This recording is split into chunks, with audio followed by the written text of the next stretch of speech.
En comparaison aux autres péchés capitaux, l'orgueil est quelque chose qu'il faut combattre chaque jour. On n'est jamais à l'abri de l'orgueil en se disant, maintenant, moi, j'ai tellement tapé l'orgueil que il ne peut plus jamais venir. L'orgueil peut facilement naître dedans de nous à l'intérieur. Et s'il y a une façon de le vaincre, c'est multiplier un ensemble de techniques, de méthodes barrières qui vous aident à vous maintenir le plus loin que possible des opportunités de voir son cœur être orgueilleux. Mais puisque la même chose qui te rend fier peut être la même chose qui peut te rendre orgueilleux, l'orgueil devient encore très, très sensible. Deuxième des choses, l'orgueil est un ennemi direct de Dieu. L'homme, quand il voit l'orgueil, quelquefois il acclame, il applaudit. Deux fois, les orgueilleux se font bien des petits amis autour d'eux. Ils se mettent tous en orgueil. L'orgueilleux n'appelle pas ça de l'orgueil. Il a un autre nom pour ça. Mais quand Dieu voit l'orgueil, même quand toi-même tu n'as pas encore appelé ça orgueil, dès que Dieu voit l'orgueil, il en fait une affaire personnelle. La Bible dit, Dieu résiste aux orgueilleux. Dieu, de la même manière, il fait de cela une affaire personnelle, de pouvoir faire grâce aux humbles. De la même manière, il en fait une affaire personnelle de résister aux orgueilleux. Pour la plupart d'entre nous, nous voulons toujours savoir qu'est-ce qui empêche à Dieu de nous exaucer, qu'est-ce qui résiste dans nos vies. J'aimerais vous pousser à considérer que l'orgueil peut être la plus grande barrière de toute votre vie. Ni Satan, ni les démons, ni qui que ce soit.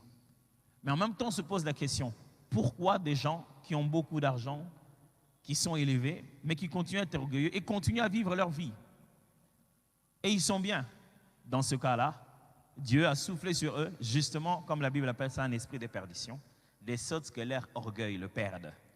L'orgueil est un aveuglement profond qui nous fait voir le monde avec une teinte, une couleur qui est dans nos yeux. On aurait beau parler, mais c'est à l'intérieur de nous. Si on n'arrive pas à toucher l'orgueil au-dedans de nous, rien ne va changer autour de nous. Le mal, c'est que très peu d'entre nous sont suffisamment éclairés, suffisamment brisés et sont bien entourés pour que quand on voit l'orgueil, on l'appelle par son nom. Tant que l'orgueil n'est pas appelé par son nom, on ne l'abandonnera jamais. Et quand les autres appellent ça l'orgueil, très souvent nous-mêmes, on n'est pas d'accord. L'orgueil n'est orgueil que quand nous-mêmes, on réussit à appeler ça de l'orgueil. Nous, on a des termes comme estime de soi, sens d'excellence. Il y a beaucoup de choses qui sont proches de l'orgueil. Mais le prédicateur a défini cela comme le fait que notre propre cœur monte. Les gens n'ont pas vraiment le pouvoir de te rendre orgueilleux. Ils vont te donner plein d'opportunités de te voir autrement. Si ton cœur ne va pas dedans, rien ne se fera. C'est pourquoi notre société est remplie d'un jugement. Ils pensent que si tu fais les choses qui ont rendu les autres orgueilleux, tu es absolument orgueilleux. Ou si tu es entouré des choses par lesquelles les autres sont tombés dans l'orgueil, c'est que tu es toi aussi orgueilleux.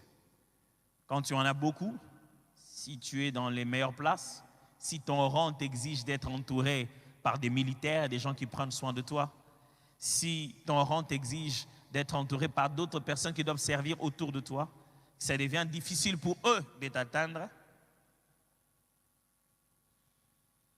Tu es devenu orgueilleux. J'aimerais insister ici. Nous ne parlons pas de l'orgueil social. Nous parlons d'abord de l'orgueil biblique. Parce que quelquefois, l'orgueil social vient d'un sentiment d'amertume, de jalousie. Chaque fois que dans la société, on dit que quelqu'un est orgueilleux, ce n'est pas toujours parce qu'il y en a dans son cœur. C'est simplement parce que nous, on est en fait mal à l'aise. On ne veut pas, on n'aime pas. Il y a une sorte de rancune. On n'est pas à l'aise qu'il soit grand comme ça, que non ça comme ça. Et on aimerait que même quand il devient grand, on continue à le manipuler comme on veut. Quand sa grandeur vient avec tout ce qui est avec et qu'il nous est plus accessible comme avant, orgueil. On y est. Comment fier dans ce moment tout cas. Qu'est-ce que ça a à voir? Je suis presque sûr que si tu avais acheté une voiture meilleure que la sienne, tu n'allais pas voir son orgueil. Alors, je ne parle pas de jauger notre orgueil avec les yeux de la société et le mauvais cœur des êtres humains. Non, je parle de jauger notre orgueil chacun dans son fort intérieur. Je ne parle pas de quelqu'un qui vous regarde et vous dit si vous êtes orgueilleux ou non. Je regarde vous-même qui vous regardez et vous dites, est-ce qu'il y a de l'orgueil en moi ou pas? Pardonnez-moi. Pour cela, j'aimerais vous demander d'accueillir ensemble mes invités aujourd'hui de l'émission spéciale. Aujourd'hui, je vais avoir... donc, sous vos acclamations, normalement, on fait ça comme ça.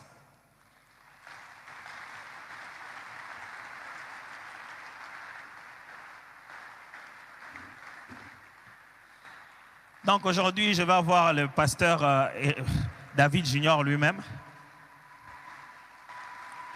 qui sera suivi de l'ancien Louise Hans et le pasteur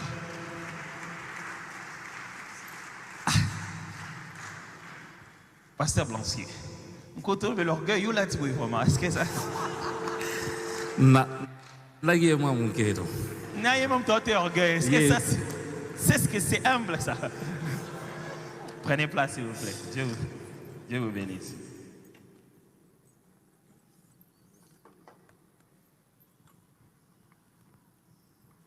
Voilà. Donc, nous sommes tous là.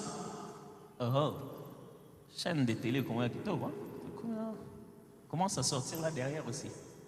Ah, c'est bien. Alors, bienvenue à vous tous et bonsoir à nous tous.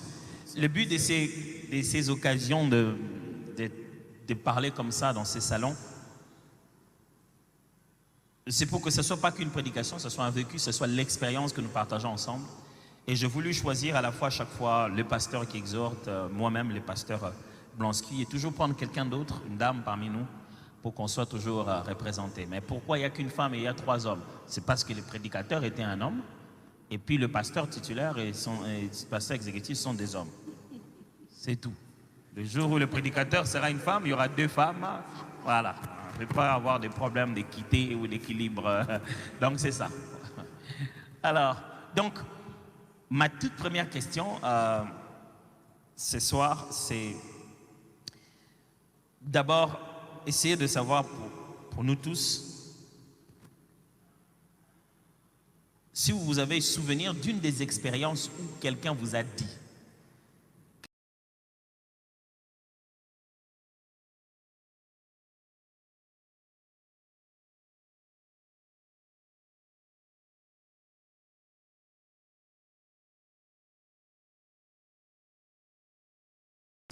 Je parle ici des hommes d'abord. Pasteur David. Ne compte pas la fois où j'ai vu ta jaquette blanche. Voilà, non. Merci, pasteur. Alors, bonsoir à tous. Moi, j'ai un vieux souvenir. Alors, je crois que ça doit dater de 10 ans, même un peu plus. C'était à l'église où j'étais avant, où on servait le Seigneur, où on a commencé nos premiers pas. Je n'ai plus vraiment les amples détails de l'événement, comment ça s'est déroulé. Mais je me souviendrai toujours, il y a un frère, lui il est même allé plus loin. Il s'est passé quelque chose et moi j'étais justement dans le scénario de ce qui s'est passé. Ces frères-là, d'ailleurs je l'ai vu hier sur les médias, on était en train de rouler ensemble. Il m'éclatonnait et puis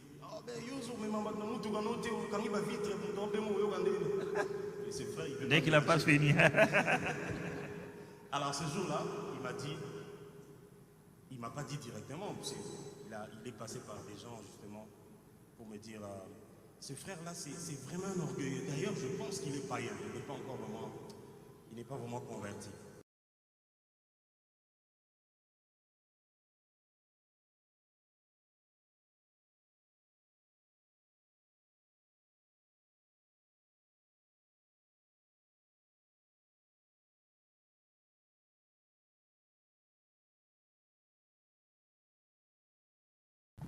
Je suis en train de rechercher les événements vraiment avec précision.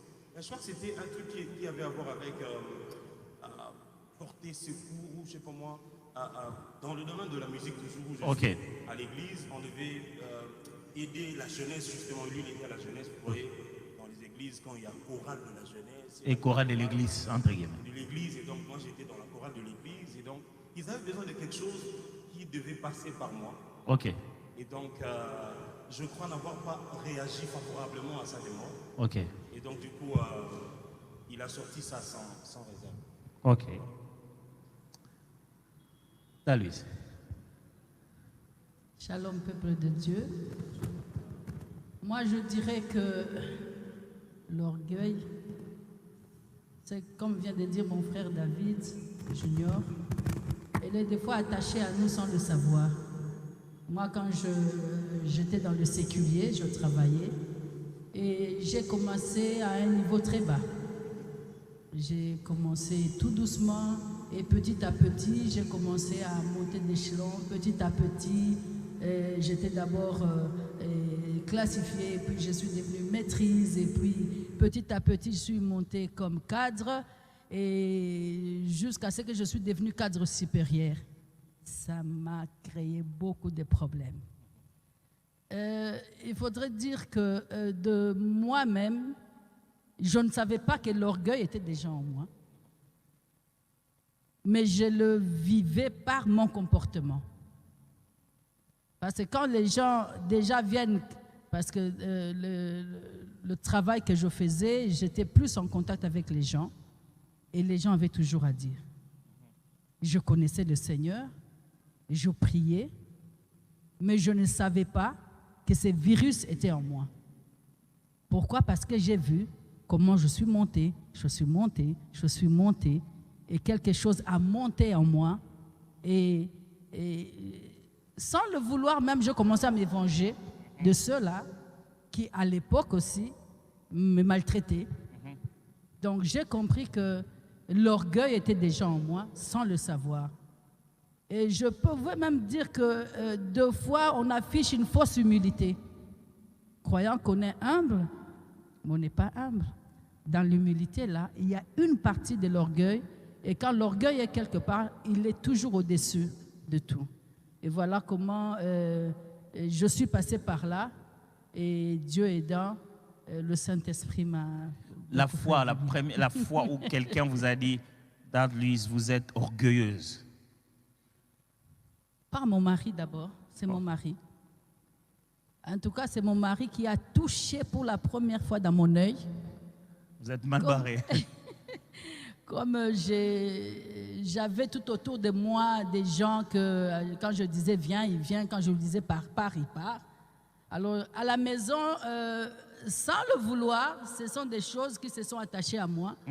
Et j'arrive à la maison, je commence à exercer la même autorité, le même orgueil que j'avais au bureau. J'étais chef, donc des fois je me permettais n'importe quoi à la maison. Un jour, je vois mon mari qui tape à la table, mais sur la table, il me dit, ici, il n'y a pas, il me cite les noms maintenant de ces gens-là, qui sont toujours là, et il me dit, ici, il n'y a pas un tel, il n'y a pas un tel, il n'y a pas un tel. Ici, c'est moi le chef. Ah, c'est comme s'il a touché vraiment dans mon œil. Et puis il m'a dit, il faut changer. C'est de l'orgueil. Ah. Alors moi, en tant qu'enfant de Dieu, je me suis dit, je me suis sentie humiliée. Je dis, mais comment il peut dire que moi je suis orgueilleuse? Il dit, si personne ne te l'a jamais dit, moi je te le dis aujourd'hui. Il n'est pas là ce soir. Je voudrais vraiment le féliciter, franchement. Oui, Pasteur Blanski. Normalement, Pasteur Blanski. Vas-y quand même, vas-y.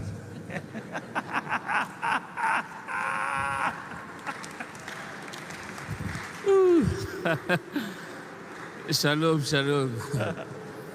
Dieu soit loué. Moi, je me rappelle la première fois, c'était en 2002. 2002, c'était à la jeunesse, à l'église, la borne à l'époque. Je crois que je venais de terminer la méditation, la lecture du livre de... Je crois, si je me rappelle bien, c'est entre Josué ou Nombre.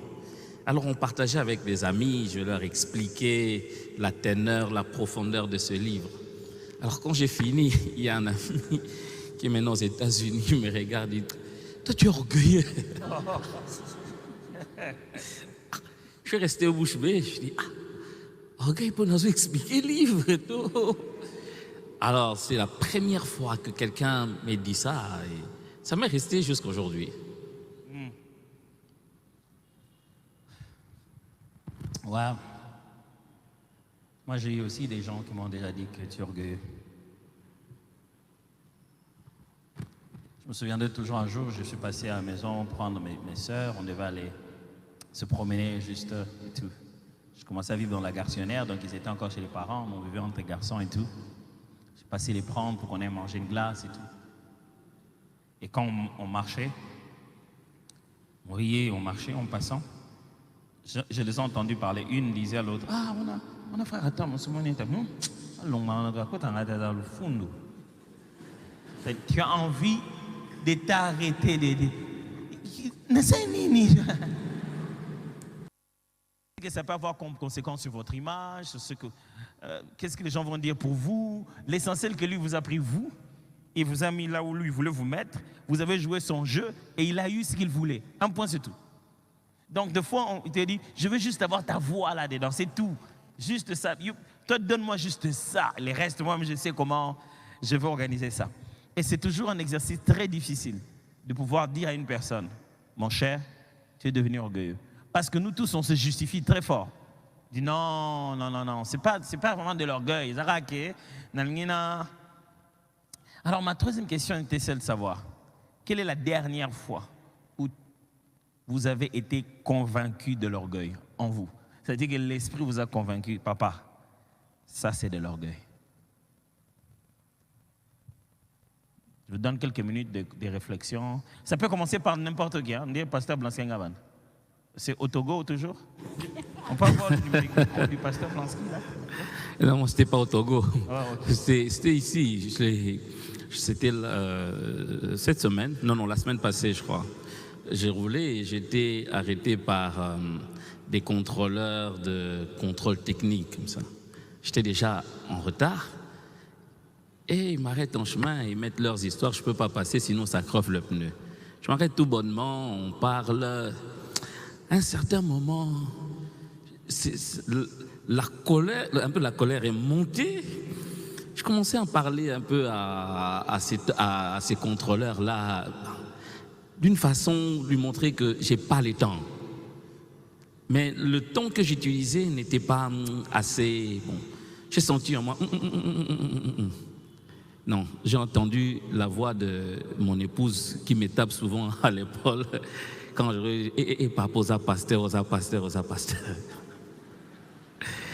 Alors là, j'ai carrément dosé, comme on dit souvent, et j'ai calmement parlé à la personne. Je me suis excusé, je lui ai dit non, excuse-moi, peut-être c'est le temps, je suis en retard par rapport à un rendez-vous. On a parlé calmement. Ok, alors moi c'est vraiment la question que j'attendais. Ok. Puisque les hommes ont du mal à nous dire quand est-ce que ça nous arrive de devenir orgueilleux, le Saint-Esprit, lui, il n'a aucun problème. Ça fait exactement 5 ans. Je venais à peine d'être marié, c'était en 2015, j'oublie jamais. Cette fois-là, nous, on était en Abidjan, on n'était pas au Togo. On était en Côte d'Ivoire. Alors, on est parti en voyage, j'allais dire, voilà, qui a trait avec la musique, avec la sœur Dena et tout ça. Et donc, il s'est produit quelque chose là-bas où nos noms ont été cités dans une histoire. Et donc, j'ai été cité de manière... en fait, j'étais conscient que je n'étais pas concerné dans la chose pour laquelle on a cité mon nom. Mais après, c'est mon nom qui est vraiment sorti en première ligne. Et donc, du coup, j'ai vu comment est-ce que les relations se sont brisées, j'ai vu comment est-ce que les choses ont mal tourné. Et donc, la personne avec qui j'ai parlé en dernier ressort, ça, j'ai jamais dit. Heureusement que Maman Nadège n'est pas là. Je prie qu'elle ne suive pas vraiment. Maman Nadège, il ne faut pas suivre cette vidéo, cette partie. Et donc, la personne m'a dit, non, voilà, moi, voilà, c'est Maman Nadège qui m'a dit 1, 2, 3. Donc, j'ai dit, ok. Bon, par respect que j'ai pour Maman Nadège, je ne peux pas parler de Maman Nadège. J'y suis avec cette personne, ça ne sert à rien. J'ai gardé ça, j'ai dit, ok, Maman Nadège, attends. Je vais régler ses comptes après. J'ai dit, ok, c'est bon, il n'y a pas de souci, on s'est séparés. J'étais trop mal à voir comment est-ce que les relations se brisaient. On était vraiment en débandade. Quand je suis remonté dans ma chambre d'hôtel, j'étais avec ma femme, nouvellement mariée. Et donc, du coup, quand je suis monté, elle aussi, elle m'accueille avec quelque chose d'autre qui m'a encore énervé. Les Bakinois, malheur est à mon hôtel. Alors, du coup, Quoi? le malheur ne vient jamais seul, comme les Kinois disent. Alors, du coup, j'ai pris mon téléphone. Il était 2 h du matin là-bas, j'oublie jamais. Il était 2 h du matin là-bas, et ici à Kinshasa, il devait être 4 h parce qu'on avait un décalage de 2 h. J'ai pris mon téléphone, j'ai dit, je vais écrire un message à Maman Nadège. Elle doit savoir que je ne suis pas content. Elle doit savoir que ce qu'elle a fait, vraiment, non, ça m'a trop dérangé. Il faut que je lui fasse savoir que ce qu'elle a fait ne m'a pas plu. J'ai pris mon téléphone avec la dose de la colère que ma femme a rajoutée sur moi. J'ai dit, ok, Maman Nadège, elle doit savoir qu'il y a des gens à qui on ne fait pas ce qu'elle a fait. Et donc j'ai pris mon téléphone. J'étais couché comme ça sur le lit d'hôtel. Je suis entré dans le menu message. Pour avoir côté la WhatsApp, TM soit connecté, il faut une SMS, comment l'orgueil donne des méthodes compliquées. J'ai pris mon téléphone, j'étais là et j'entends la voix là qui parle. Cette voix-là, oh Batou Barbara, non, moi je savais que c'était le Saint-Esprit qui me dit, et si tu ne réagis pas, ça fera comment? Moi, à l'instant, j'ai commencé à pleurer. J'ai commencé à verser des larmes. Je dis, non, je ne peux pas laisser passer cette affaire. Non, pas question. Et il continue à parler calmement. Et si tu ne faisais rien, à quoi ça va ressembler? Et je vous assure que ce jour-là, j'avais mon téléphone en main. Quand je l'ai déposé, j'ai fondé en larmes. J'ai dit, non, Seigneur, tu ne peux pas me faire ça. Il fallait me laisser déverser la coupe de ma colère. Et je peux vous assurer que j'allais finir comme Osias. Aujourd'hui, je ne serais pas là. Franchement, si j'avais envoyé ce message-là, ce jour-là. Non. Non, je n'allais pas être ici. Ça n'allait pas être possible. Il était 4 h du matin à Kin. Et c'était 2 h à Abidjan. Parce que je suis fâché, ça ne peut pas attendre le matin. Il faut que j'envoie ça maintenant et je serai satisfait. Et le Saint-Esprit m'a juste dit, Joe, baélera. Et donc ça, c'était l'un des plus grands moments de mon brisement. Savoir que tu peux faire quelque chose. Et puis, à l'époque, il y a une expression que je ne peux pas dire ici, on se disait avec les pasteurs Eric et compagnie, on se disait, ceux qui m'ont allé sarayoté, ceux qui m'ont allé salaraboéponayoté, tu n'as que faire de ce que ça va lui faire quand tu dois lui dire ce que tu dois lui dire. Donc, j'ai juste vérifié dans la liste des choses de ma vie, j'ai vu que allez ça raté à Saraboté, ok, donc je peux.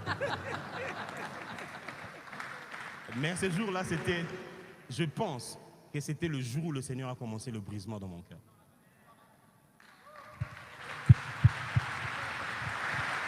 Dada. Heureusement qu'elle n'est pas là. Le Saint-Esprit connaissait ta destinée. Amen. Et il a refusé que tu rates ce que tu es en train de vivre maintenant. J'allais rater ça rien qu'avec ce SMS-là, je vous assure. Merci, pasteur. Alors, moi, plusieurs fois, ça m'est arrivé d'être convaincu d'orgueil à l'intérieur de mon cœur. Plusieurs fois. Surtout chaque fois après une réalisation. Je me souviens que l'un des grands moments où vraiment je suis passé par un brisement intérieur dans mon cœur. Vous savez, l'orgueil commence à devenir vraiment un problème quand tu commences à croire que tu es ce que les gens disent et non pas ce que Dieu dit. J'ai grandi dans des milieux où je n'ai pas beaucoup vu des gens qui ont beaucoup pour faire de l'orgueil. Donc, c'est-à-dire que les gens étaient, je ne vais pas dire naturellement humbles, naturellement n'en avaient pas. C'est-à-dire, donc, du coup, je n'ai pas vu l'orgueil, pour ainsi dire. Et je suis né dans une grande famille, donc les grandes personnes étaient ici, ils vivaient leur orgueil chacun dans son coin. Donc, nous étions de ceux qui, dans la maison, vont regarder la télé des autres. Jusqu'à ce que, du coup, ils vous chassent parce que c'est l'heure pour eux d'aller dormir, vous rentrez chez vous. De ceux qui... Je me rappelle la fois où notre père a acheté la télévision.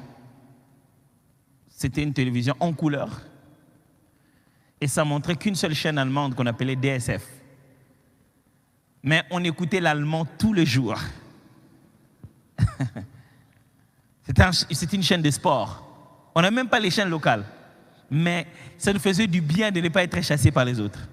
On regardait ça tous les jours. Ce qui veut dire qu'au bout d'un moment, j'ai cru que j'étais humble, donc je ne peux pas devenir orgueilleux.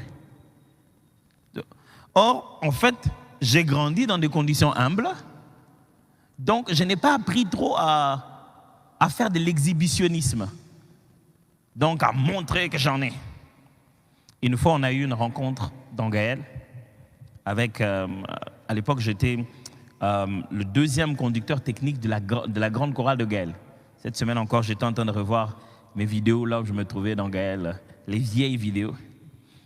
Et on devait avoir une réunion du comité, le comité de la grande chorale de Gaël. Donc, je ne passais pas à la télé, rien du tout. Et donc, j'étais parmi les gens qui dirigeaient les chants et qui aussi exhortaient. Ce jour-là même, à cette veillée-là même, je crois, je conduis la prière ou quoi. Alors, la veillée qui a suivi, on a eu comité veillée. Ah ça, c'est un exercice qui a bouleversé ma vie, franchement. On devait être presque une douzaine. Non, peut-être moins, 10 peut-être. On était là en rond, je me souviens bien de chaque visage. Et c'était quoi l'exercice? Notre président de la chorale s'appelait Patrick Machita. Et il nous a dit, voilà ce qu'on va faire. On va parler de chacun d'entre vous. Nous tous, nous allons parler de chacun. Donc, nous, comme on est là, on se met à parler du pasteur David Junior. Vous allez juste lui dire des choses qu'il doit changer. Et quand vous finissez de lui parler, il doit écrire chaque chose que vous lui reprochez. Et quand il finit, vous finissez, il dit merci. Il ne répond pas. Et en plus, quand il prendra la parole à son tour pour parler à quelqu'un d'autre, il n'a pas le droit d'utiliser ces moments-là pour essayer de se justifier. Il ne s'agit pas ici de dire si oui ou non ce que nous te disons, nous avons raison, mais écoute-nous. Donc, on avait aussi le droit de dire des bonnes choses, des compliments, et puis après de dire aux gens les choses qui devaient changer. Et moi, j'étais tout bonnement là. Chaque fois que je devais parler des autres, je faisais que des compliments, je n'avais rien à dire. Au fond, je t'entends me dire, tellement qu'on n'aura rien à dire pour moi, je pense que je vais avoir rien à dire. Là, je me suis vraiment trompé. Je me trompe tout le temps de cette affaire-là. Quand il faut gifler les premiers, il faut gifler fort. Mais moi, je fais toujours l'humble, le moine n'en a pas été et j'en subis. Et chacun, ça parlait à tour de rôle. Et à un moment, l'un d'entre eux m'a dit, tu penses que parce que tu es en train de dire aux autres que des bonnes choses, que nous, on sera obligés de te dire que des bonnes choses? On dit non. L'orgueil est vraiment l'opinion qu'on a de soi-même. Et que cette opinion influence la façon dont on regarde les autres. C'est un autre monde où on a créé, où nous-mêmes on est les grands chefs. En ayant de l'argent ou pas, en ayant quoi que ce soit. Et ils ont commencé à parler. C'est-à-dire que Moutouaka, tu as bimi à télémi à silika gangi à zongi. C'est-à-dire qu'ils ont commencé à me parler. Je me souviens très bien. Je me suis mis à écrire. C'était entre 12 à 14 défauts que je n'ai jamais vus. Il y avait vraiment des choses pour lesquelles je voulais dire non, ça quand même, j'aimerais vous expliquer. Tu veux expliquer quoi? Est-ce que dans la vie, on explique à tout le monde? Quelqu'un avec qui tu viens de finir de parler, il part. Il a vu que tu es orgueilleux. Tu veux expliquer quoi? Tu n'en as pas le temps. Et l'exercice le plus difficile, c'était que je n'avais pas la possibilité de me justifier, d'argumenter. Moi, j'aime la logique de l'argumentation. Donc, j'ai dit non, attends, je vais t'expliquer. Je n'avais pas le droit d'expliquer.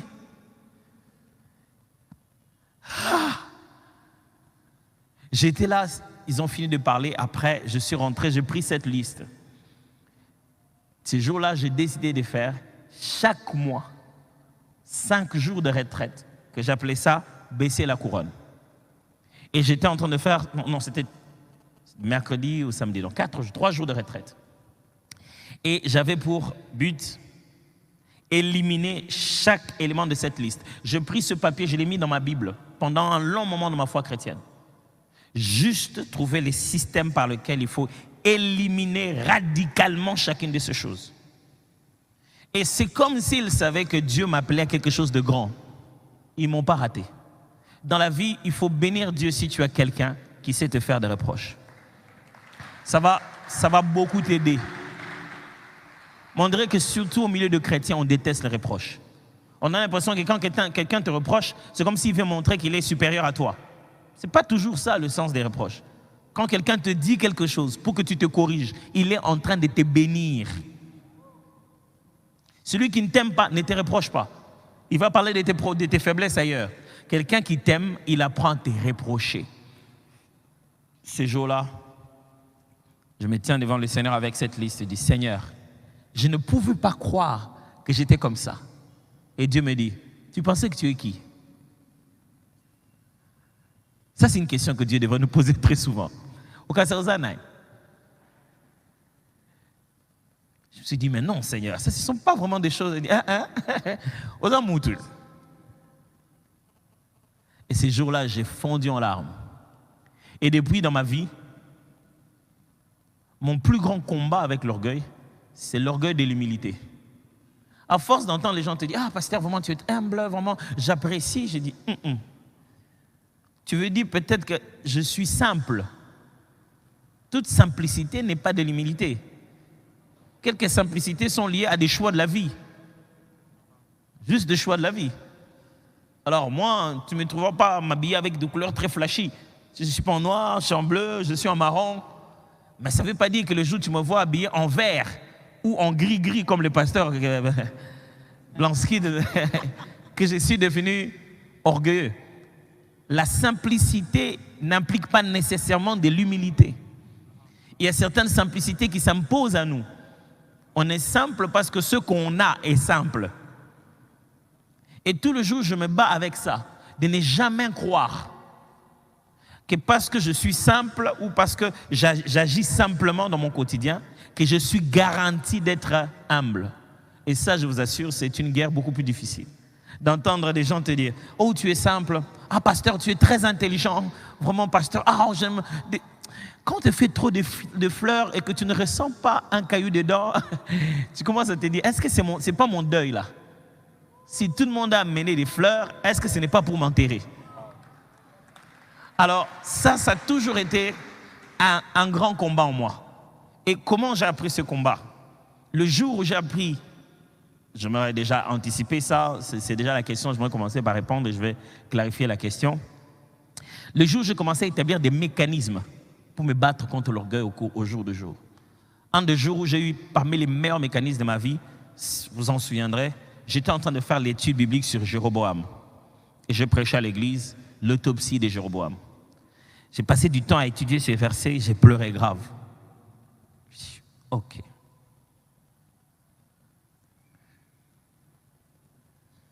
Waouh. Vous savez, le cœur, c'est vraiment comme le cœur. C'est vraiment comme le cœur, le morceau du cœur, le cœur, là, les muscles. Quand vous ne faites pas des exercices, la circulation sanguine change. Tu ne sais pas que tu es en train de changer. C'est le jour où tu cours un peu. Tu as l'impression que ton cœur va lâcher. Pourquoi? Manque d'exercice. J'ai appris que le cœur a besoin de l'exercer pour vérifier si l'orgueil n'y est pas déjà dedans. Et que la meilleure façon de faire dans la vie, c'était de maintenir ces systèmes que j'avais placés dès le début de ma foi. Avoir toujours, mensuellement ou hebdomadairement, un petit moment d'exercice, un check-up intérieur, sans peur ni crainte, avec toute sincérité devant le Saint-Esprit. En visant de trouver en moi quelque chose de mal. Pas en se disant, bon, on en a bien, non, mais disant, je dois, qu'est-ce qu'il y a? J'ai appris à faire des cycles dans ma foi chrétienne. Au bout d'un certain temps, m'arrêter. Au bout d'1 mois, 3 mois. Mais faire un genre de check-up personnel et me rendre compte, Atoms, non, ce n'est pas bien. Vous savez, rien que vous avoir en tant que pasteur, c'est déjà un gros sujet d'orgueil pour moi. Franchement, je me lève. Je suis quand même le pasteur de la cité d'exaucement. Et j'aime ces débats-là avec les Saint-Esprit. Il dit, et alors quoi? Et tout le jour dans ma vie, j'ai commencé à apprendre à avoir une conversation. Quand une attitude monte dans mon cœur, je laisse la place à cette voix-là de me questionner. Tu fais ça pourquoi? Et alors quoi? Ça signifie quoi? Tu vois, cet exercice-là qui te dit, et si tu t'es taisé, tu perds quoi? Et est-ce que tu es obligé de parler? Ou dans la vie, j'ai idée. C'est pourquoi des fois, j'ai eu des gens qui me disent, mais pasteur, comment tu as réagi? Comment c'est le côté? Namutwa kat asa bimi seki mindu ki asa bongamaki. Mais j'ai commencé à établir dans mon cœur ce que Jésus disait. Vous savez, vous pouvez être orgueilleux, mais quand vous vous taisez, on ne voit pas ça. Quand vous n'agissez pas, on ne voit pas ça. C'est dans vos actions qu'on commence à voir votre orgueil. Dans vos choix, on voit votre orgueil. Dans votre langage, j'ai pris des décisions. Je préfère être lent comme une tortue, jusqu'à ce que je me rassure que ce n'est pas par orgueil que je vais le faire. Parce que quand je vais avec l'orgueil, je laisse Dieu derrière. Alors c'est ça un peu ma question pour vous. Quelles sont ces choses ou ces mécanismes dans votre vie qui vous aident à combattre régulièrement, votre système barrière à combattre régulièrement contre l'orgueil? Comment vous arrivez à vaincre l'orgueil? Oui, vous pouvez y aller. Moi, je dirais que ce n'est pas toujours facile. Ah bien. Moi, je peux le dire, le confirmer. C'est un combat personnel. Personnellement, c'est un combat de tous les jours. La petite voix vient toujours chuchoter à notre cœur que voilà ce que tu as fait. Tu as bien fait. Tu as vu comment celui-là, il t'a complimenté. Tu as vu comment tu as réussi à faire ceci. Tu vois comment tu as eu ceci. Tu vois là où tu es. Cette petite voix, quand elle nourrit en nous des pensées négatives, le comportement change directement. Et c'est par là où on peut voir facilement qu'il y a quelque chose qui a commencé dans le cœur. Moi, j'aime toujours cette prière de David, qui était toujours là devant Dieu pour dire « Sonde-moi, sonde mon cœur et connais mes pensées ». Je crois que le péché que nous, les chrétiens, nous confessons difficilement, c'est l'orgueil. Nous pouvons être là en train de dire à Dieu « Pardonne-moi pour ceci, pardonne-moi pour cela », mais nous oublions souvent de mentionner l'orgueil parmi les péchés que nous commettons tous les jours. Parce qu'aucun jour ne peut passer si dans le cœur, il n'y a pas eu cette pensée de dire que je suis arrivé déjà à quelque chose. Maintenant, j'ai l'argent. Maintenant, je suis belle. Maintenant, je suis ceci. Celui-là, il m'a dit ceci. Et tous les jours, c'est quelque chose qui nous échappe. Et c'est très important pour nous, les chrétiens, de mentionner parmi les péchés que nous faisons tous les jours, l'orgueil. Facilement, nous disons à Dieu, nous venons vers toi humblement, mais nous oublions de souligner que je suis devenue orgueilleuse. Brise-moi. Sonde mon cœur, brise-moi. Et c'est seulement par le Saint-Esprit qu'on peut arriver à toucher la plaie. Et cette plaie, elle sera guérie seulement devant le Seigneur, dans la prière, dans l'humilité. Et je crois que c'est important quand même de surmonter, de se surpasser. Parce que l'esprit qui vit en nous, il est plus fort que celui qui vit dans le monde. Et nous sommes appelés enfants de Dieu. Je crois que la prière, c'est la première arme. La prière. Nous avons le Seigneur, nous avons Jésus-Christ. Nous sommes plus que vainqueurs dans toutes ces choses-là. Et si on se laisse vraiment travailler par le Saint-Esprit, dans la prière, bien sûr, et reconnaître. Le grand problème, nous ne reconnaissons pas. Si je reconnais déjà que je suis orgueilleuse, je confesse.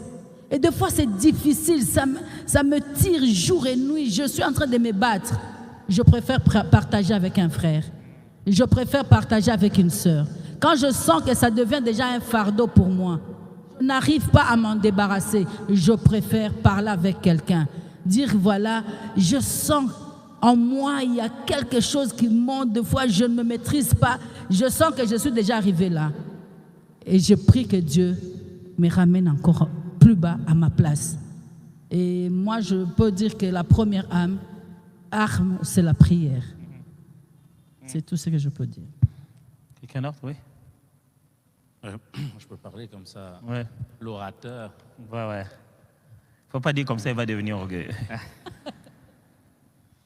Alors, moi, je bénis Dieu de ce que j'ai pu surmonter l'orgueil vraiment, je dirais, grâce à Dieu, mais les personnes qui l'ont utilisé, mon épouse. À chaque fois, elle revenait, quand elle observait, à un moment, elle revient, elle dit, Dieu a orgueil. Elle fait partie de la liste, il faut que tu... Puis je dis, mon arabe, non, c'est pas seulement moi qui te dis, mais les gens disent que tu es orgueilleux. Alors je commence à expliquer, non, mais orgueil, parce qu'il y a d'autres qui te prennent pour orgueilleux parce que tu ne parles pas. Ouais. Ça aussi, c'est un... Ouais, ça c'est le jugement social, l'orgueil n'est pas toujours vrai. Mais à chaque fois qu'il y avait quelque chose, et des fois elle venait dire, regardez comment tu m'as répondu là, regardez comment tu réagis, regardez comment tu fais, regardez voilà, tel jour, tel est venu, même... Alors qu'elle commençait à me citer et à chaque fois, elle me rappelait, pas comme ça, pas comme ça. Alors j'avais maintenant des habitudes comme vous avez dit de cycle, je revenais moi-même pour doser maintenant mon orgueil si ça descendait. Je disais, chérie, orgueil, on est comme à niveau nini. En tout cas, si vous avez besoin d'un orgueillomètre, consultez Maman Lydia. Elle disait, non, tu fournis des efforts, ça va aller. Elle m'a vraiment beaucoup aidé à dominer sur ça.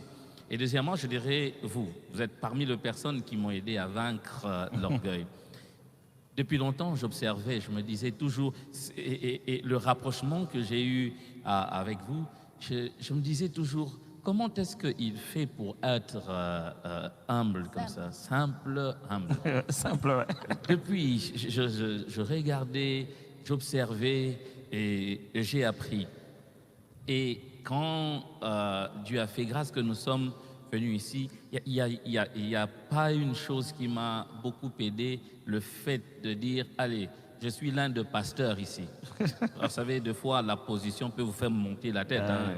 Je suis l'un de pasteurs. Alors, à chaque fois, je me disais, son numéro 1 à l'Obara, il est l'un de pasteurs. Alors, ça m'a beaucoup aidé.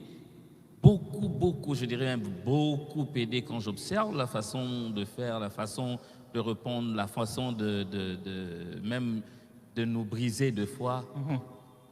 Beaucoup aidé. Je dirais même voir, comme l'apôtre Paul a dit, soyez mes imitateurs.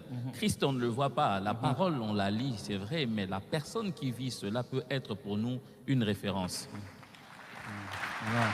Et pour moi, vous êtes une référence. Et la troisième chose, c'est mon identité d'enfant de Dieu. À chaque fois qu'il y a quelque chose, je me rappelle toujours cette voix qui me dit, n'oublie pas, tu es un enfant de Dieu. N'oublie pas, tu es un enfant de Dieu. Et même quand tu reçois quelque chose, allez, l'homme intérieur veut te dire, tu peux répondre. Et l'Esprit de Dieu, tu es un enfant de Dieu. Si tu réponds, tu gagnes quoi? Et ça m'a vraiment aidé à dominer quotidiennement l'orgueil. Ouais. Merci, pasteur. Moi, j'allais dire deux choses, mais le pasteur Blonski m'a rajouté une, donc ça fait trois que je dis rapidement. La première, c'est une formulation que j'ai apprise du pasteur Adams, bien sûr. Soumettre mon pouvoir dans le vouloir de Dieu. C'est quelque chose que je n'arrivais pas à faire avant. Un peu comme j'ai expliqué tout à l'heure. Quand je sens que je dois réclamer un droit, quand je dois me justifier, quand je dois montrer que je suis sur le droit chemin, il faut que je le fasse. Vous voyez, cette satisfaction qui vient du fait qu'on a humilié les autres, on leur a montré que c'est nous qui sommes quelque chose. Alors c'est la chose contre laquelle je me suis battu, que je me battrai encore. Et donc c'est ça la première arme que j'utilise pour vaincre l'orgueil. Il y a des moments où je sais que je peux, un peu comme Jésus. Il sait qu'il peut demander qu'on lui envoie 12 légions d'anges afin qu'on ne l'arrête pas. Mais les genres de choses qui l'attendent demain dépendent du brisement par lequel il doit passer. Et donc, il laisse faire. Il dit à Pierre, remets ton épée. Quelquefois, il y a déjà l'épée qui sort pour couper l'oreille, mais on se dit, le genre de destinée qui m'attend demain nécessite que je boive la coupe. Et donc, je dois la boire. Ça, c'est la première arme que j'utilise. Je prie pour ça. Chaque jour, je vérifie que je suis en train de ne pas agir juste parce que je peux. Ce n'est pas parce que je peux que je dois. Ça, c'est la première des choses. La deuxième, c'est un exercice très difficile pour des gens qui aiment toujours se surestimer, comme moi, j'étais il y a quelque temps. C'est considérer les autres comme étant au-dessus de moi-même. À chaque fois que je pense que c'est à moi qu'on doit demander pardon, à chaque fois que j'estime que c'est moi qu'on doit reconnaître, à chaque fois que j'estime que... Alors, je commence à prendre toutes ces choses que je veux voir dans mon compte, commencer à les placer dans les comptes des autres de manière intentionnelle. Ouais. Et la dernière des choses, c'est justement, dans mon texte, je l'ai dit le mercredi passé, Osias est resté humble aussi longtemps que Zacharie vivait. Alors moi, l'une des choses qui m'ont aidé, j'ai pris les paroles du pasteur Blansky, c'est le fait de vivre à côté du pasteur Atoms. C'est pas vraiment parce qu'il est là, même s'il n'était pas là, j'allais toujours dire ça comme ça.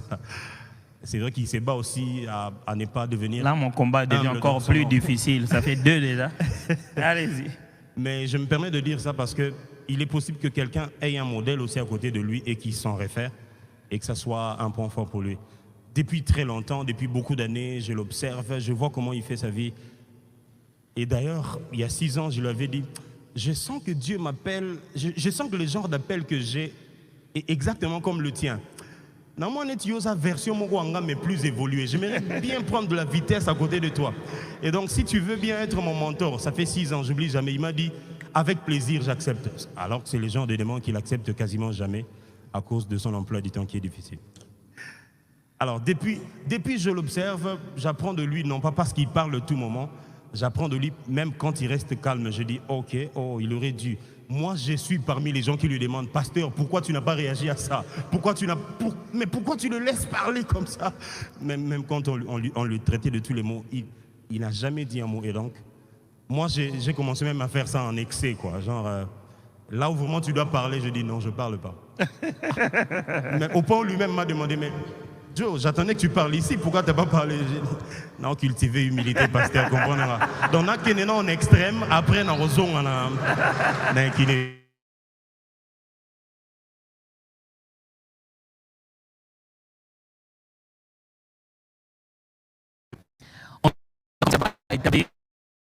des principes, des rigueurs, le domaine dans lequel s'exprime l'orgueil. 1. Comment le langage? L'humilité, l'orgueil, on ressent ça dans la façon de parler. Refuse-toi de dire certaines choses. Refuse-toi de tenir certains langages. Toi, refuse-toi de parler d'une certaine manière. Et ceux qui parlent comme ça ne le trouvent pas mauvais, mais refuse-toi à toi-même que je ne formulerai jamais cette phrase comme ça. Je préfère formuler ça comme ça. Pourquoi? Parce que chaque fois que tu entends ça comme ça, c'est ce que tu acceptes que c'est. Mais si ce que tu dis dans ta bouche, c'est justement trop de ta grandeur, c'est comme ça que ça commence à entrer dans ta tête. 2. La prière et le jeûne.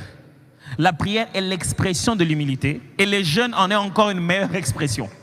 C'est pourquoi on s'est dit s'humilier dans la prière par les jeûnes. Il est important d'apprendre à se priver pour se consacrer à la prière. Oh, j'ai un problème d'estomac, je n'ai plus l'âge de jeûner. Trouve autre chose dont tu te prives pour rendre Dieu plus important. C'est très important que dans ton exercice même hebdomadaire, chaque semaine, tu trouves un moyen de faire un jeûne. Parce que le jeûne, c'est un merveilleux exercice de l'humilité. C'est très important. En tant qu'enfant de Dieu, le pasteur David l'avait dit le mercredi passé, que quand quelqu'un arrête la vie de prière, c'est un indicateur de l'orgueil. Il commence à dire à Dieu, je peux le faire seul.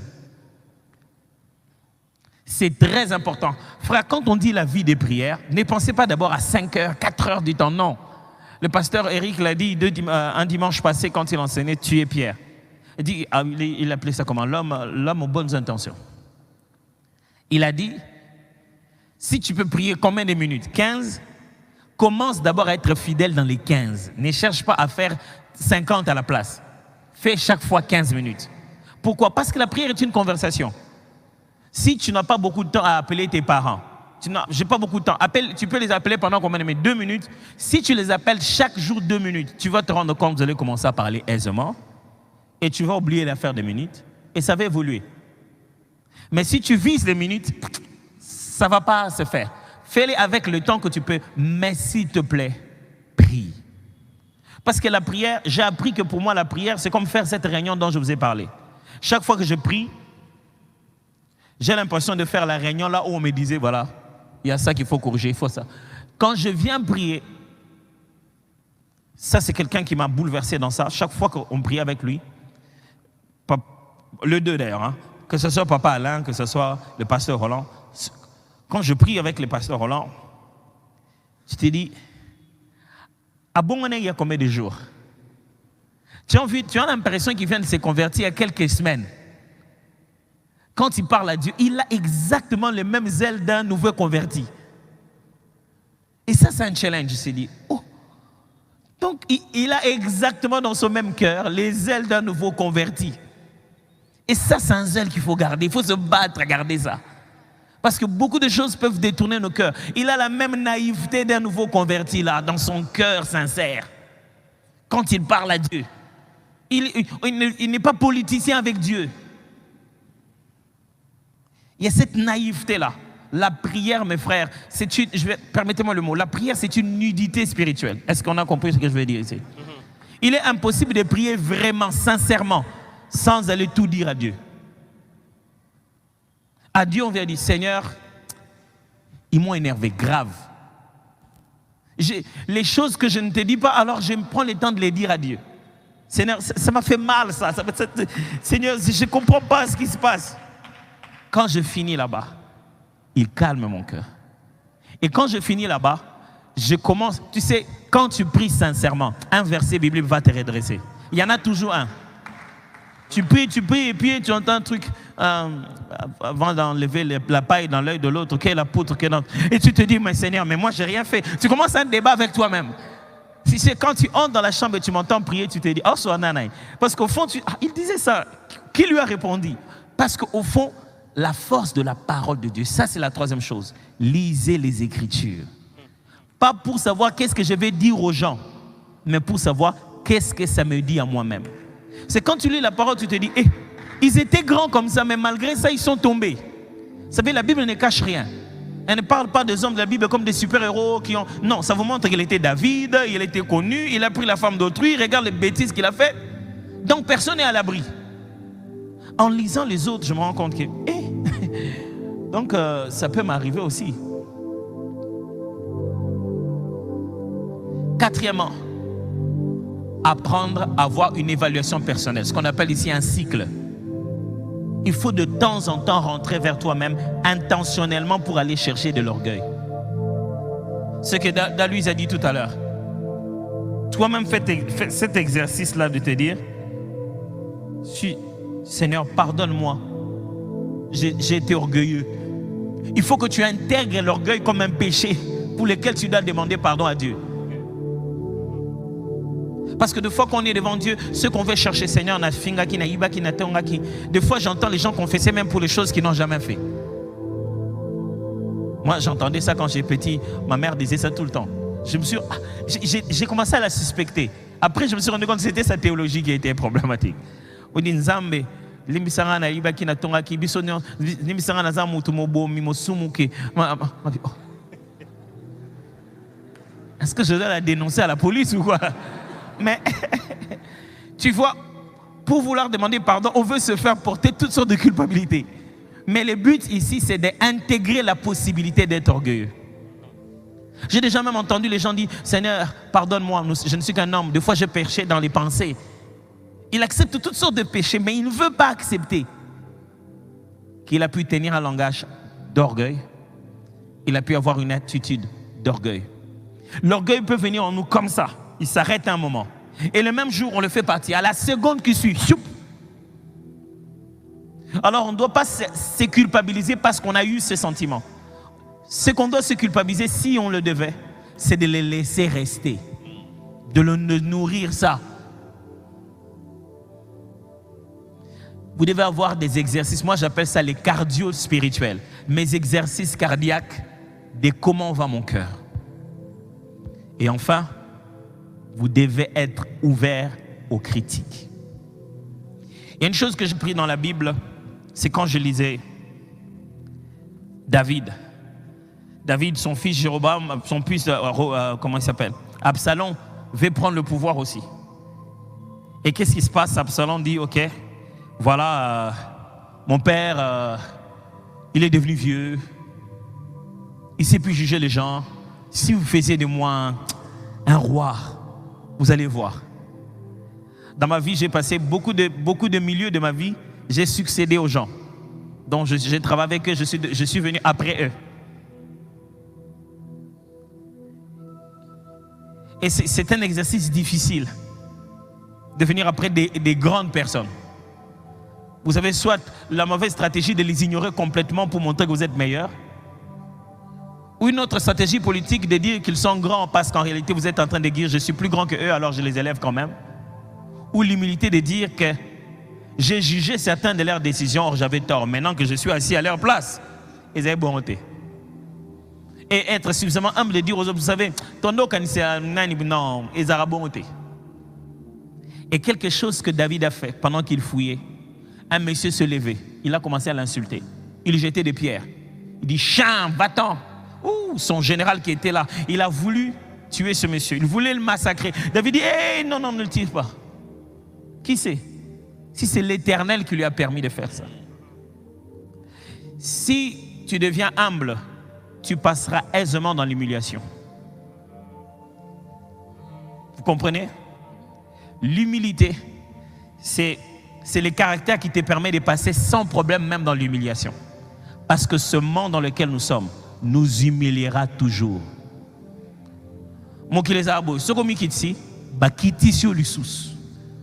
Et ça m'énervait avant. Je me dis, mais Seigneur, qu'est-ce que je n'ai pas fait? C'est-à-dire, j'ai tout fait, je n'ai même pas utilisé mes droits, j'ai tout fait simplement. Quand tu n'as pas utilisé les droits, les gens prennent même les droits que tu avais. Je n'ai pas parlé parce que je n'avais pas droit, mais j'avais droit de faire ça, mais je me suis dit, je ne le fais pas par humilité. Alors, ils prennent même le droit. Il dit, donc tu ne peux plus le faire. Tu as envie de leur dire, tu as envie de leur dire, un peu comme Paul disait, ce n'est pas qu'on n'avait pas le droit, on avait les droits. Mais quand tu as accepté l'humilité, l'humiliation ne te fait plus rien. Tu ris de l'humiliation. Devant les gens, quand quelqu'un veut t'abaisser, tu te dis, celui sert à quoi? Ça devient banal.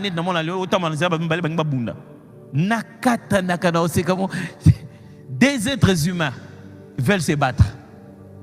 C'est quoi comme discipline? Ça s'appelle quoi?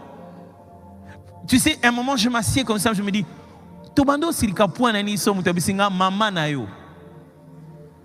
est-ce que ce n'est pas une description de ma mère? Est-ce qu'il ne m'informe pas que Nazarana maman? Et puis, papa nayo. Et ça, n'a nini nakati. Alors, maman nayo.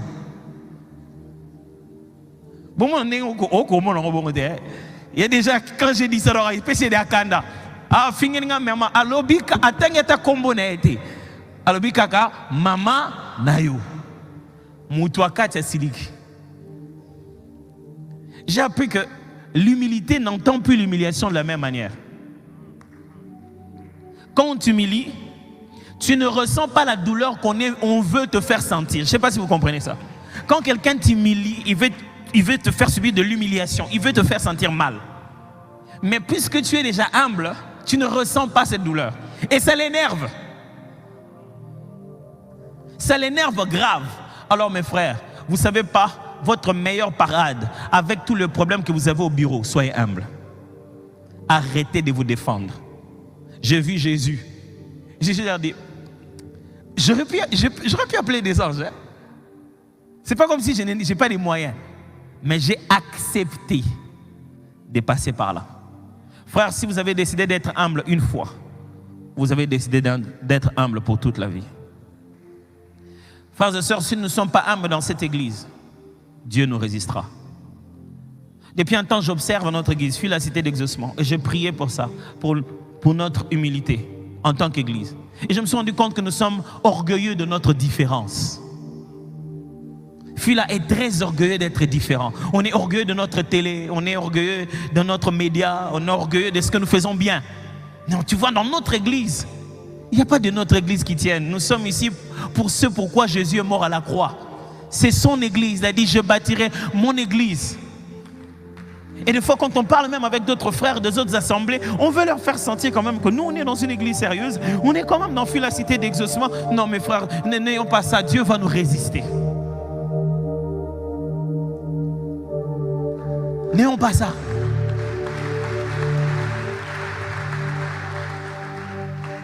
Si nous avons ça, le jour où on ne réussit pas à atteindre ce qu'on voulait, on va se cacher. Tu sais, c'est l'orgueil qui fait cacher les gens. Hein? Il avait déjà prévu une telle gloire, et quand ça n'a pas marché, il va se cacher. Frère, l'humilité peut être la meilleure réponse au combat que tu rencontres au boulot. Humblement. Dis non, on ne peut pas faire un coin, on ne peut pas faire un coin. Va jusque chez eux, salis-le. Le jour où je finissais mes affermissements, j'étais en problème avec un de mes camarades. On est arrivé à la leçon du pardon des péchés. Mon affermisseur m'a dit, il a déjà venu prêcher ici à cette église, le pasteur Edimpia. Il m'a dit, il faut maintenant demander pardon à Dieu, il faut pardonner tout le monde. Je savais qu'on était tellement fâchés, lui et moi, qu'aller lui demander pardon, ça signifiait à cette époque, c'est toi au coquille, quoi. Tu n'as pas pu résister. Donc, il y en a des faibles. Ces jours-là, je n'en revenais pas que j'ai quitté chez nous. J'allais chez eux. Seigneur, tellement cambozo, ça dit ça. Ceux qui n'ont bêti porte à habiter au monde, il n'a qui quand même. Et j'ai frappé à la porte, il n'a pas ouvert. J'ai frappé la deuxième fois, il n'a pas ouvert. Le diable ne te facilitera pas l'humilité. Parce qu'il veut recruter plus d'orgueilleux pour que Dieu les résiste. À quel moment Dieu te résiste comme il résiste à Satan? Quand tu commences à porter le fruit de l'ennemi qui est l'orgueil. J'ai frappé jusqu'à ce que sa mère est sortie. Elle dit oui, ça va. Elle dit oui, je cherche Olivier. Je voulais lui demander pardon. Elle rentre à la maison. Elle appelle Olivier. Ton ami te cherche. Qui? La cité, mais Atoms te cherche. Oh. Quel Atoms? C'est pas mon ami. Dit ah, va, quelqu'un vient comme ça te demander. Oh, il n'a pas pu. Hein? Il n'a pas pu à résister. Tu sais, ce n'est pas parce que tu veux t'humilier que l'autre va être humble. L'humilité est une responsabilité personnelle. Il ne va pas dire, mais comment moi j'ai été humble, comment toi? Non, il n'est pas obligé. D'ailleurs, le jour où tu viens être humble, c'est le jour où lui devient encore de plus en plus orgueilleux. Il te dit, voilà, vous les petits, on vous dit toujours, c'est ce jour-là qui donne des leçons. Mais c'est ce jour-là que vous êtes enfant de Dieu. Il ne va pas vous le dire. Vous allez sortir là-bas, il va souffrir. Il va se rendre compte qu'il n'avait pas raison. Il m'a dit, tu veux quoi? Tu veux quoi? Pour pardon, et on ne dit pas pardon, parce qu'il existe, s'il existe de l'orgueil, de l'humilité, il existe aussi de l'orgueil, même la façon de demander pardon. C'est apprendre ou à laisser. Je lui ai dit, écoute, j'ai mal fait. Pardonne-moi. Ne faut pas lui dire, écoute, je te pardonne. Ça, c'est comme Roland, chaque fois on dit, allez, demande pardon à ta sœur. Elle dit, je te pardonne. Non, c'est toi qui as mal fait. Demander pardon, c'est se laisser à la merci de quelqu'un d'une certaine manière. Parce qu'il peut te dire aussi, Naoli Misote, tu sais ce que tu as fait, tu as fait au salon en co. Tu as envie de dire, ah, je ne vais même pas demander pardon. Maintenant que j'ai demandé, ce n'est pas l'occasion qu'il faut. Frère, Dieu ne nous a pas demandé d'aller se faire aimer. Il nous a demandé à nous d'aimer. J'ai une question pour vous ce soir. Quel est l'acte d'humilité que tu dois te mettre à poser? Quand je me regarde dans le miroir, je me dis, Adams, est-ce que tu es simple? Est-ce que tu es humble? Pas seulement simple, je veux être humble. Je ne veux pas que quand je porte un habit, les gens se souviennent de combien c'était cher. Non. Je veux simplement que quand je suis devant les gens, ils ne deviennent pas mal à l'aise.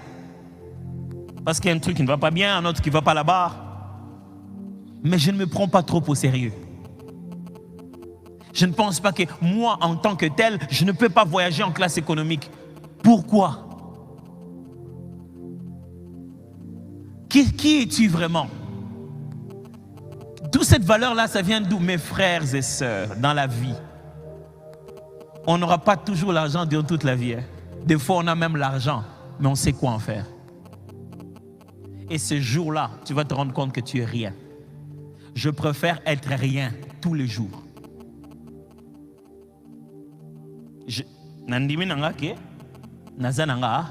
Rien. Ça va t'éviter des combats inutiles.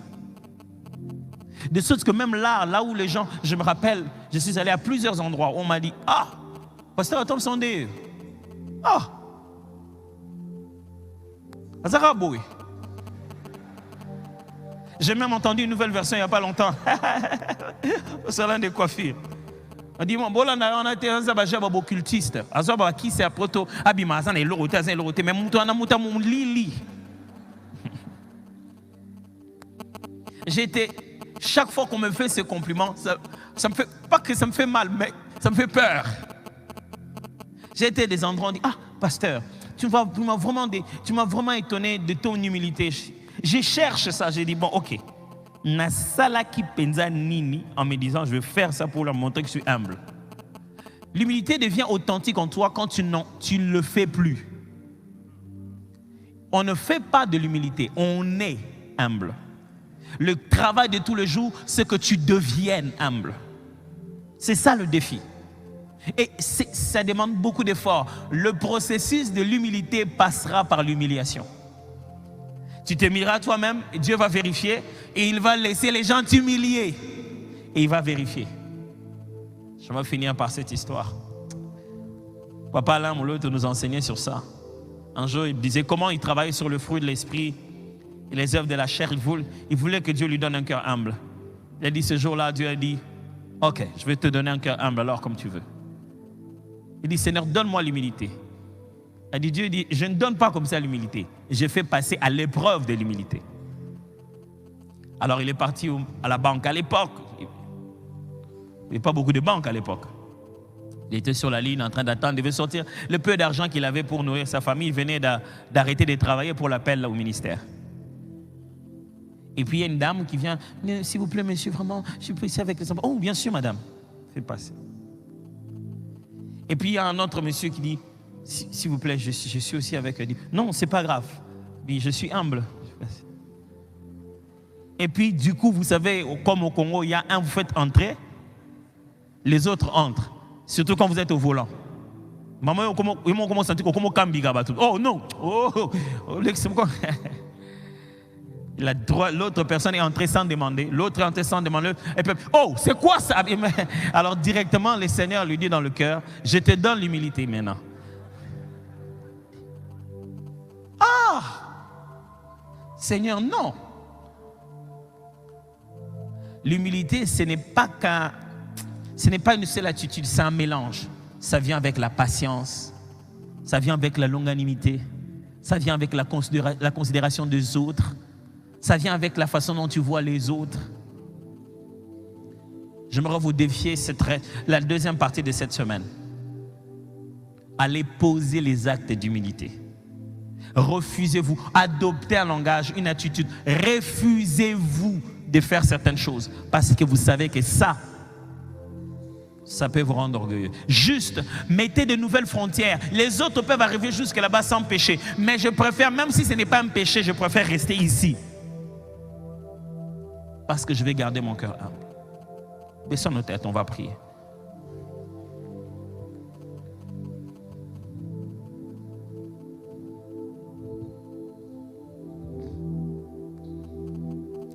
Il y a la prière, il y a le jeûne. Bientôt, nous allons commencer 30 jours de prière et de jeûne. Pourquoi nous faisons ces jeûnes, mes frères? Nous ne le faisons pas pour chercher une réponse de prière, vous le savez déjà. Nous le faisons pour l'humilité de nos cœurs, pour l'amour avec Dieu, la consécration. On l'a déjà su dans cette église. Nos jours de jeûne, ce sont aller au restaurant avec Dieu. C'est se trouver un jour spécial pour améliorer une relation quotidienne. Demandez à Dieu, Seigneur, je veux être humble dans ceci, humble dans cela. Parlez vous-même au Seigneur, s'il vous plaît. Je demandais aux amis de se lever ici, de venir avec moi devant. Et nous allons étendre nos mains pour prier en faveur de nous tous.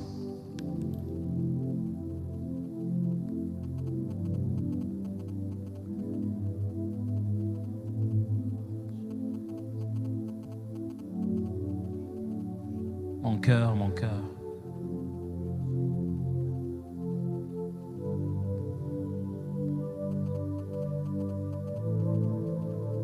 Mon cœur, mon cœur.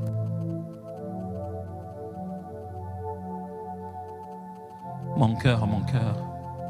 Reste humble.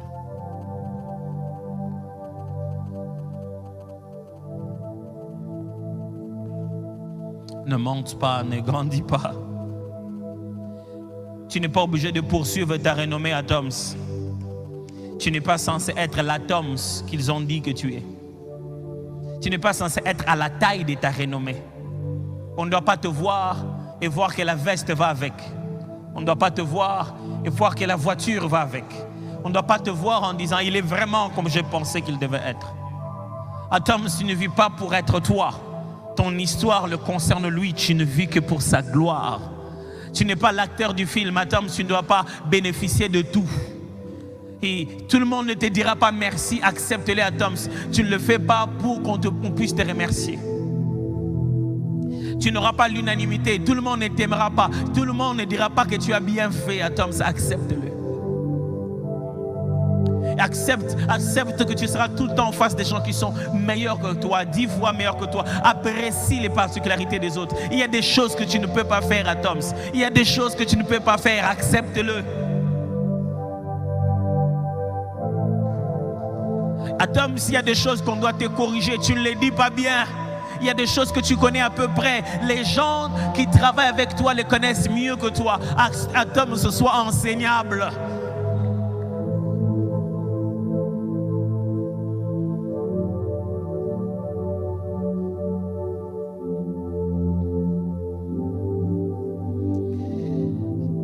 Seigneur, je viens à genoux comme berger de cette assemblée, je te dis, aie pitié de nous. Sommes-nous devenus l'église qui fait partie des églises, de la famille, des églises, de la présidence? Sommes-nous devenus la belle église qui a son écran et qui... Sommes-nous devenus orgueilleux de quoi? De ce temple, de ce grand vide, de cette poussière? Sommes-nous devenus orgueilleux de nos bonnes valeurs? Voilà, cette église de pasteur, il nous fait des rapports financiers. Cette église, on nous fait ceci comme avantage. Notre église est innovatrice, elle a de belles et de nouvelles idées. Non, Seigneur, je t'en supplie, sans toi nous ne sommes rien, sans toi nous ne sommes rien.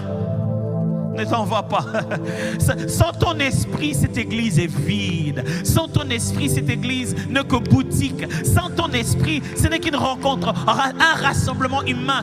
Seigneur, ce n'est pas nos théologies, nos études. Ne sois pas sage à tes propres yeux, fille la cité d'exaucement. Ne sois pas sage à tes propres yeux.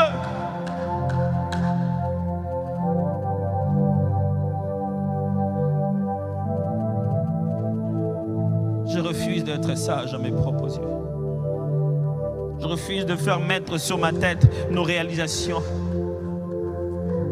Fila, tu ne vaux rien sans le Dieu de l'Alliance. Fila, tes portes sont fermées si lui n'ouvre pas les portes. Fila, tes portes sont ouvertes si lui ne ferme pas les portes. Fila, tu dépends de ton Dieu. Ceci est une cité pour être exaucée par Dieu. Sans la relation avec lui, ça ne vaut pas la peine. Seigneur, pardonne-nous.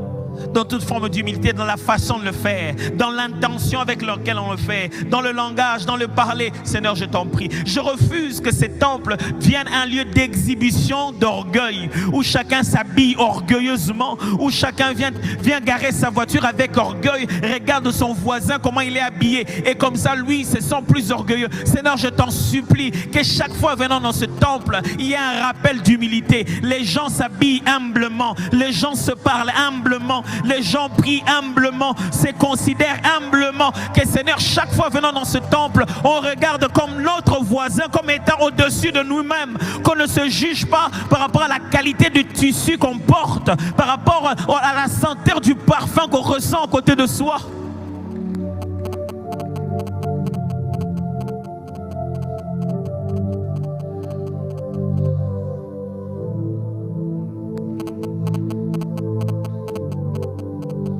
Seigneur, donne-nous des femmes humbles à la maison, des hommes humbles à la maison. Des fois, on n'est pas humble vis-à-vis de son propre conjoint, de sa propre conjointe. On n'entend jamais les reproches, on n'accepte pas. On a toujours des justifications, il y a toujours des arguments, il y a toujours des explications à donner. Seigneur, apprends-nous à nous taire, en n'avoir rien à dire, si ce n'est accepté de changer. Seigneur, apprends-nous à aimer l'humilité.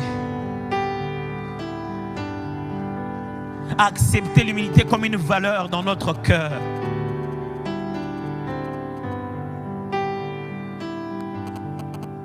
On n'est pas à l'abri de l'orgueil, mais on veut tous les jours faire l'exercice de l'humilité. Se souvenir qu'on doit avoir en nous les sentiments qui étaient en Christ, lesquels existant en forme de Dieu n'a pas pris cela comme une proie arrachée que d'être égal à Dieu, mais s'est humilié jusqu'à la mort et jusqu'à la mort de la croix.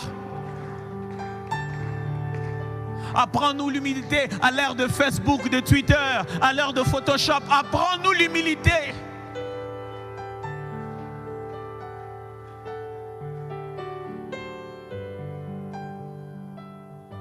Apprendre l'humilité même quand on n'en a pas. À ne jamais croire qu'on est à l'abri de l'orgueil parce qu'on est pauvre. Apprends-nous l'humilité même quand on n'a rien en poche.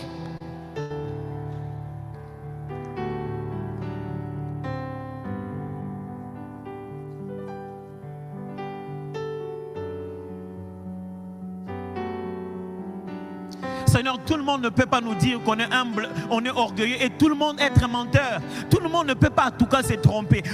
On ne peut pas nous parler exactement de la même chose par tout le monde et tout le monde être en train de se tromper. Seigneur, convainc-nous. Si eux ne nous ont pas convaincus, Saint-Esprit, convainc-nous à l'intérieur. Si leur explication n'était pas forte, mais convainc-nous. Convainc-nous au changement et que ça change. Merci Seigneur.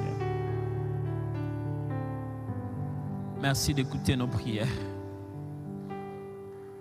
Merci d'avoir pitié de cette assemblée. Merci de nous exaucer. Oh non, est-ce qu'on peut acclamer le Seigneur très très fort?